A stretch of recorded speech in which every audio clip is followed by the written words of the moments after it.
Today we will cover the topics language, concepts, thoughts and cognition, problems, problem solving strategies and critical thinking. सबसे पहले language क्या है। Language एक arrangement है किसकी, साउंड्स की, रिटन सिंबल्स की, गेस्चर्स की, जो हम एक दूसरे के साथ कम्युनिकेट करते हैं, वो सब आइडियाज़ जिनको हम कम्युनिकेट करते हैं उन सब की अरेंजमेंट को हम कहते हैं लैंग्वेज। तो लैंग्वेज के बहुत सारे की फीचर्स हैं। सबसे पहले लैंग्वेज इज़ आर्बिट्रेरी। इसका मतलब words really sound like the ideas that they convey. तो हम लैंग्वेज क्या है, आर्बिट्रेरी है। रेयरली हम ये जो वर्ड्स होते हैं जिनको हम अपने आइडियाज़ को कन्वे करने के लिए यूज़ करते हैं, so that is the words. Second क्या है, language has a structure. Language का एक स्ट्रक्चर होता है that is addictive in a certain sense. For example, words are added together to form sentences to form paragraphs and so on. So language has a structure. The third one is language has multiplicity of structure. That means it can be analyzed and understood in a number of different ways. Number 4, language is productive. That means there are nearly endless meaningful combination of words. बहुत सारे words हैं जिनके endless meanings हैं, उनके combination को हम कहते हैं कि ये लैंग्वेज है। So language is productive. Finally, language is dynamic. That means it is constantly changing and evolving. So these are the key features of language. The next we will learn that language can be broken down into sub-components, elements, or we can say that the structure of language. अब इसमें कितने types हैं, कितने सब components में language को divide करते हैं। तो लेट्स सी, फर्स्ट वन है फोनेम्स। फोनेम्स क्या होते हैं, ये स्मॉलेस्ट यूनिट होते हैं किसी भी स्पीच साउंड के, और इसको हम एक दूसरे से बहुत इजीली डिफरेंशिएट भी कर सकते हैं। और हमारे पास ऑलमोस्ट इंग्लिश लैंग्वेज में 40 फोनेम्स हैं। कहीं पर आपको 44 भी देखने में मिलेंगे डिफरेंट टेक्स्ट बुक्स में, बट मोस्टली में 40 लिखा गया है कि 40 साउंड्स हैं फोनेम्स की इन इंग्लिश। इसके अलावा जितनी भी लैंग्वेजेस हैं उनमें डिफरेंट फोनेम्स हैं और उनकी क्वांटिटी भी डिफरेंट है। ज़रूरी नहीं है कि सारी ही लैंग्वेजेस में 40 ही फोनेम्स होते हैं। सो ये जस्ट इंग्लिश में है, बाकी लैंग्वेजेस में ये डिफरेंट हो सकते हैं। फोनेम्स हैं क्या, phonemes are the basic speech sounds of the language and morphemes are the smallest meaningful units. ठीक है, इन दोनों में फ़र्क को याद रखना है। फोनेम्स बेसिक स्पीच साउंड होते हैं। जैसे अगर हम लिख रहे हैं कैट क्या है, ये एक स्मॉलेस्ट मीनिंगफुल यूनिट है, लेकिन इसके अंदर हमारे पास 3 फोनेम्स हैं लाइक ख, ए, ठ। 3 साउंड को हम मिलाते हैं, 3 फोनेम्स को मिलाते हैं तो कैट एक मॉर्फेम बनता है। Now the next morpheme. इसके अलावा हमारे पास इसमें सिलेबस होते हैं, वर्ड्स होते हैं, प्रीफिक्सेस होते हैं और सफिक्सेस भी होते हैं मॉर्फेम्स में। प्रीफिक्सेस जो किसी वर्ड के से पहले लग जाता है, जैसे मिस्टर प्लान। और सफिक्स में क्या होता है, जो किसी वर्ड के लास्ट में लगता है और उसके मीनिंग में एडिशन कर देता है। या फिर फ्रेंड है तो ly लगा देंगे, फ्रेंड से फ्रेंडली बन जाएगा तो मीनिंग चेंज हो जाएगा, दैट इज सफिक्स। मॉर्फेम्स क्या है, morphemes are the smallest semantically meaningful part of language. Small words such as dog और वॉक। तो ये क्या है, 1 मॉर्फेम है। अगर हम इसके साथ s लगा देंगे तो इस एक मॉर्फेम के अंदर अब 2 मॉर्फेम्स हैं, डॉग्स। इसको हम अलग से काउंट करेंगे। इसी तरह वॉक है तो उसमें ing लगा देते हैं, वॉकिंग। तो यहाँ पे भी इस एक वर्ड के अंदर 2 मॉर्फेम्स हमें मिलेंगे, वॉक एंड इंग। इसके बाद थर्ड वन में हमारे पास आता है ग्रामर। ग्रामर क्या होता है, the set of rules by which language is constructed by combining language into meaningful speech और writing and is governed by syntax and semantics. अब ये कुछ स्पेसिफिक रूल्स होते हैं, एक सेट होता है रूल्स का कि हमें लैंग्वेज को किस तरह से कंस्ट्रक्ट करना है, कैसे बोलना है कि वो जो भी हम बोल रहे हैं वो एक मीनिंगफुल वे में समझ आए दूसरे को भी, और अगर हम लिख रहे हैं तो पढ़ने वाले को उसकी समझ आए और खुद आपको भी समझ आए कि आपने लिखा क्या है। सो दैट इज़ ग्रामर, कि इसमें कुछ रूल्स होते हैं। सिंटैक्स क्या है, syntax is a set of rules used in the arrangement of morphemes into meaningful sentences.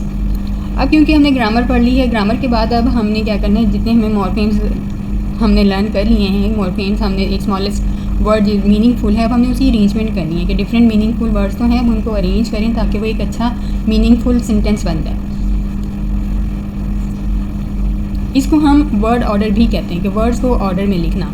So that is syntax. Sometimes sentence लिखा होता है, उसको हमने अरेंज करना होता है, तो उसको हम सिंटैक्स कहते हैं कि वर्ड की ऑर्डर देना है या अरेंज करना है हमने उन वर्ड्स को, ताकि वो एक मीनिंगफुल सेंटेंस बन सके। इसी तरह से आता है सिमेंटिक्स। सिमेंटिक्स क्या है, ये रूल्स हैं ताकि हम डिटरमाइन कर सकें कि जो वर्ड हम बोल रहे हैं उसका मीनिंग क्या है, या जो सेंटेंस हम बोल रहे हैं उसकी मीनिंग क्या है। फॉर एग्ज़ाम्पल, सिमेंटिक इसमें हमारे पास एग्जांपल है जॉनी हिट द बॉल, ठीक है, and the ball was hit by Johnny. तो ये क्या है, सिमेंटिक्स हैं। हमने इनको डिफरेंट तरीके से अपने वर्ड्स को एक्सप्लेन किया है जिससे इसके मीनिंग कुछ डिफरेंट हो जाते हैं, हमारी बताने का तरीका, उसको समझने का तरीका, वो सब यहाँ पे चेंज हो जाता है। So that is the semantics. Semantic क्या है, same semantic meaning while having different syntax. अब हमारे पास क्या है, सिंटेक्स डिफरेंट है, हमने उसका ऑर्डर थोड़ा डिफरेंट रखा है, लेकिन वहाँ पे उसका मीनिंग सेम है, जैसे कि इस एग्जांपल में मिला, तो इसको हम कहते हैं सिमेंटिक्स। इसके बाद आता है हमारे पास प्रैग्मेटिक्स। प्रैग्मेटिक्स क्या है कि हम लैंग्वेज को प्रैक्टिकल एस्पेक्ट में कम्युनिकेट करते हुए किस तरह से यूज़ करते हैं। हम सोशली हमारी लैंग्वेज जो है वो एक्सेप्टेबल हो, नाइस लगे बोलने में, दूसरों को पसंद आए हमारा स्टाइल, तो या बुरा लगे हमारा स्टाइल, तो all of that is pragmatics. अब यहाँ पर हमें ये पता होना चाहिए प्रैग्मेटिक्स में कि सिंपली हमें ये पता हो कि हम जो भी बोल रहे हैं उसको कन्वर्सेशन में किस तरह से बोलना है कि दूसरे लोग उस हमारी कन्वर्सेशन को पसंद करें। इसमें हम अपने गेस्चर्स भी यूज़ करते हैं, हम अपने पोस्चर्स भी यूज़ करते हैं, इसके अलावा हमारी साउंड्स भी होती हैं, तो इसको हम, ये हमारी पिच होती है साउंड की, उसको हम अपने पास पे जोर देने के लिए किस तरह से यूज़ करते हैं। So all that is pragmatics.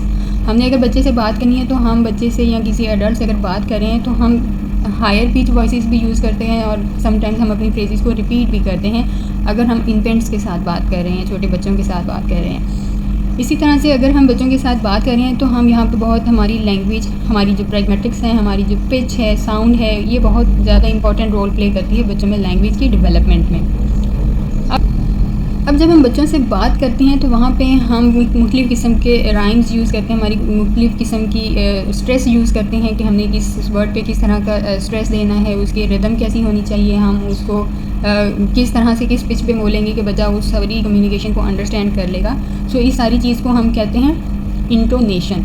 Intonation के अलावा अगर आपके पास टर्म आ जाती है प्रोसोडी, तो इसका मतलब भी है rhythm, stress and intonation of speech. अब यहाँ पे इस टर्म का मतलब क्या है, फॉर एग्ज़ाम्पल अगर हम बच्चे से बात कर रहे हैं तो हम वहाँ पे फ्रेजेस को बार बार रिपीट करते हैं, ठीक है, कि कैसे हैं आप, कैसे हैं आप, ठीक हैं, हेलो। तो हम यहाँ पे क्या करें, हमारी पेज, हमारी साउंड, हमारा वॉल्यूम, हर चीज़ डिफरेंट हो रही है, रिदम भी चेंज हो रहा है हमारी साउंड का। इसी तरह से समटाइम्स हम कुछ पर्टिकुलर सिलेबस या वर्ड्स होते हैं उस पर हम कुछ ज़्यादा जोर देते हैं ताकि बच्चा उसको समझ सके, ज़्यादा स्ट्रेस देते हैं ना वर्ड्स पे, लुक पापा, मामा से मामा, तो ये क्या हो गया, ये हम डिफरेंट तरह की स्ट्रेस दे रहे हैं वर्ड्स के ऊपर, तो इसको हम क्या कहते हैं, इंटोनेशन या प्रोसोडी भी कह सकते हैं। इसी तरह डिफरेंट लैंग्वेजेस सिखाने के लिए हम समटाइम्स गा के बोलते हैं, लाइक सिंग करके हम बच्चों को सिखाते हैं चीज़ें, तो बच्चे जल्दी सीख जाते हैं। सो ये इंटोनेशन और प्रोसोडी का मकसद यही होता है कि बच्चा बहुत जल्द सीखे और वो इस तरह से जल्दी सीख भी जाता है। जब आप गेस्चर्स, पोस्चर्स, स्ट्रेस दे के रिदम के साथ बोलते हैं तो बच्चा जल्दी सीख जाता है। अब लैंग्वेज की डेवलपमेंट एक्चुअल में होती कैसे है, हम किस तरह से लैंग्वेज को लर्न करते हैं। The development of language is very important milestone in the cognitive development of child because language allows children to think in words rather than just images or to ask questions, to communicate their needs and want to others and to form concepts. So ये सारी चीज़ें बच्चा सीख सके, आपसे communicate कर सके, just वो इमेजेस ही उसके जहन में ना रह जाएं, वो सोचे समझे, आपसे क्वेश्चन करे, कम्युनिकेट करे, उसको क्या चाहिए, वो क्या चाहता है, दूसरों से क्या चाहता है और उसके कंसेप्ट को किस तरह से फॉर्म करना है। इसके लिए बहुत ज़रूरी है कि उसकी कोग्निटिव डेवलपमेंट में ये जो लैंग्वेज का एक माइलस्टोन है इसको अच्छे से कवर किया जाए। Language development in infancy is influenced by the language they hear. So जब बच्चा बहुत छोटा होता है, पैदा होता है, तो वहाँ पे लैंग्वेज कैसे डेवलप होती है, जो वो सुनते हैं। So a style of speaking known as child directed speech. तो हम बच्चे को जिस तरह से बात करते हैं, जिस तरह से उसे बुलाते हैं और जो हम आपस में बात कर रहे होते हैं, बच्चा वो सारी लैंग्वेज को सुन रहा है, तो इसे हम क्या कहते हैं, चाइल्ड डायरेक्टेड स्पीच। अब चाइल्ड डायरेक्टेड स्पीच में क्या होता है, the way adults and older children talk to infants and very young children with higher pitched repetition sing song speech patterns. तो हम ये बच्चे के साथ जब बात करते हैं तो हम ये सारे पैटर्न्स यूज़ करते हैं, जैसे मैंने ऊपर भी अभी आपको बताया। सो इसको हम क्या कह रहे हैं, चाइल्ड डायरेक्टेड स्पीच। बच्चे से बात करने के लिए हम डिफरेंट तरह के अंदाज अपनाते हैं। अब जो इन्फेंट्स एंड टोडलर्स होते हैं उनसे हम इस तरह की स्पीच ज़ाहिर है ज़्यादा हम यूज़ करते हैं। इससे क्या होता है कि इस तरह की लैंग्वेज यूज़ करने से बच्चों में लर्निंग अपॉर्चुनिटीज़ क्रिएट होती हैं और इससे केयर गिवर और इन्फेंट में एक डायलॉग भी डेवलप हो जाता है। ठीक है। Infant also seem to understand far more than they can produce. तो इन्फेंट्स ज़्यादा अच्छे से अंडरस्टैंड कर सकते हैं, प्रोड्यूस नहीं कर पाते, लैंग्वेज बोल नहीं पाते, लेकिन वो अंडरस्टैंड बहुत अच्छे से कर पाते हैं आपकी बात को। A phenomena known as the receptive productive lag. तो इस फिनोमिना को हम क्या कहते हैं? Receptive productive lag. They may be able to only produce 1 or 2 words, but they understand much longer sentences from their parents and others. ठीक है, वो जस्ट एक वर्ड बोल सकते हैं या 2 वर्ड बोल सकते हैं, लेकिन वो बहुत लॉन्गर सेंटेंसेस को बहुत अच्छे से अंडरस्टैंड कर सकते हैं। अब लैंग्वेज तो हमें पता लग गया कि डेवलप कैसे होती है, लेकिन अब यहाँ पे डेवलपमेंटल की स्टेजेस आपको मिलेंगी, जिसको हम कहते हैं स्टेजेस ऑफ लैंग्वेज डेवलपमेंट, यहाँ पे language acquisition. I hope you will give me 1000 likes. देंगे ना? Okay, now share and tell your friends about today's session. I hope you all have learned something. In case you have any doubts or questions, please comment down. And yes, subscribe to our channel, and also don't forget to hit the bell icon to never miss another update from Eastern Psychologist. Keep watching, keep learning, and follow your curiosity. See you in the next one. Bye.